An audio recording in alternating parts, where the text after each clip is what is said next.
నీకేం కాలేదు కదా? ఏం కాలేదమ్మా. నువ్వు ఫోన్ చెయ్యకపోయేసరికి కంగారు పడిపోయి ఇంటికి ఫోన్ చేశాం. అవని చెప్పిందమ్మా. నాకేమైందా అని మీరు కంగారు పడినట్టే అవని తాళిపోవడంతో తను కంగారు పడింది. పల్లెటూరులో ఫంక్షన్ బాగా జరిగిందా అత్తయ్య? బాగా జరిగింది. మీరందరూ రాకపోవడం వలన చాలా ప్రశాంతంగా జరిగింది. అయితే ఇక మీదట మా అందరిని తీసుకుని పోకుండా మీరు మాత్రమే పల్లెటూరి పండుగలకి వెళ్ళొస్తుంటారా ఏంటి?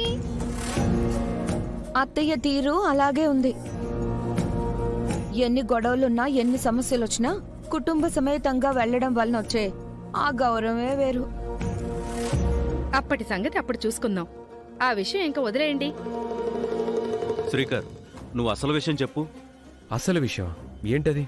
అదే వికాస్ గాడి విషయం. అదా, ఇప్పుడే వచ్చారు కదా, తర్వాత చెప్తానులే బావా. శ్రీకర్, వికాస్ విషయం ఏంటి?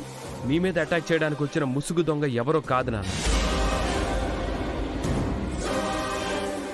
నిహారిక.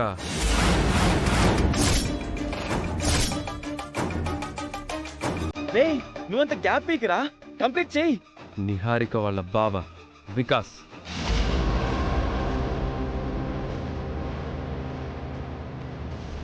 వాడా? అవును నాన్న. ఇంతకు ముందు నన్ను మాంత్రికుడికి అప్పగించబోయాడు. ఇప్పుడు ముక్కుపుడక కోసం దొంగలా మీ ముందుకొచ్చాడు. ఇంట్లో ఉన్న మనుషులతోనే పడలేకపోతున్నామంటే వాడొకడు. వాడు నా బావని చంపాలని చూశాడు. అటువంటి వాడిని వదలకూడదు. ఏంటి నిహారిక ఇది? వికాస్ విషయంలో చాలా సీరియస్ నిర్ణయం తీసుకోవాల్సిన అవసరం ఎంతైనా ఉంది. నిజంగా వాడే చేసుంటే గనక వాడు చేసింది తప్పే. వాడు నా బావైనా సరే, ఇంకెవరైనా సరే. కానీ ఇక్కడ నాకు అనుమానం. అనుమానం అని ఆగిపోయావే? చెప్పు. ఇటువంటి సందర్భంలో మనసులో ఏది ఉంచుకోకూడదు, బయటికి కక్కేయాలి. వికాస్ అని శ్రీకర్ పదే పదే చెప్తున్నాడు. వికాసే అని గ్యారంటీ ఏంటి? చూశానని శ్రీకర్ చెప్తున్నాడు కదా, కానీ మనం చూడలేదు కదా వసంత గారు. మీ తమ్ముడు కావాలని అలా చెప్పుండొచ్చు కదా. ఇది పాయింట్. ఈ లాజిక్ నాకు అసలు తట్టలేదు. పెనం మీద దోశను ఇట్ట తిప్పినట్టు ఏ విషయం అయినా ఎంత ఈజీగా తిప్పేస్తావో. వికాస్ గడి ఫోను ఇంకా నాట్ రీచబుల్ అనే వస్తుంది. బుడతకు ఎదవా, కనీసం వాడైనా మరో నెంబర్ నుంచి మనకి ఫోన్ చేసి విషయం చెప్పొచ్చు కదా, మనం కొంచెం కూల్ అవుతాం. నిహారిక,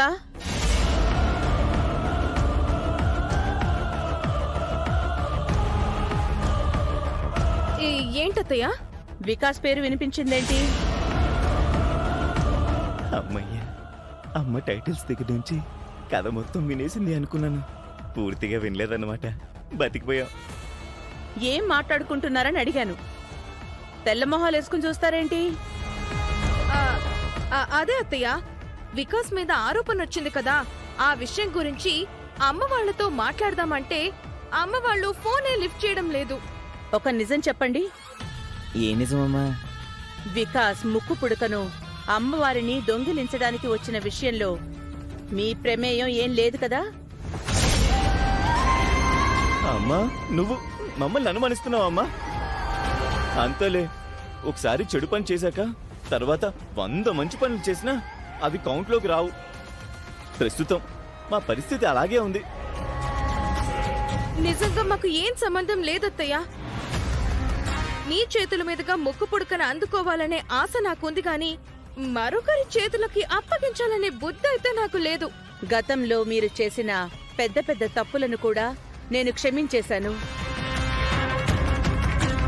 వికాస్ గాడు చేసిన దారి దోపిడీ ప్రయత్నం విషయంలో మీకు భాగస్వామ్యం ఉందని తెలిసిందంటే మాత్రం క్షమించి వదిలిపెట్టే ప్రసక్తే లేదు. ముక్కు పుడక విషయంలో ఎవరు తప్పు చేసినా శిక్ష భయంకరంగా ఉంటుంది. నా వలన ఏదైనా తప్పు జరిగినా నాకు నేను విధించుకునే శిక్ష కూడా అలాగే ఉంటుంది. అందులో అనుమానమే లేదు. మీ అబ్బాయి కృష్ణ మీదొట్టు. నాకేం సంబంధం లేదు. దొంగ మొహం, ఎన్నిసార్లు చెప్తావు నన్ను? నీ మాట నమ్ముతున్నాను.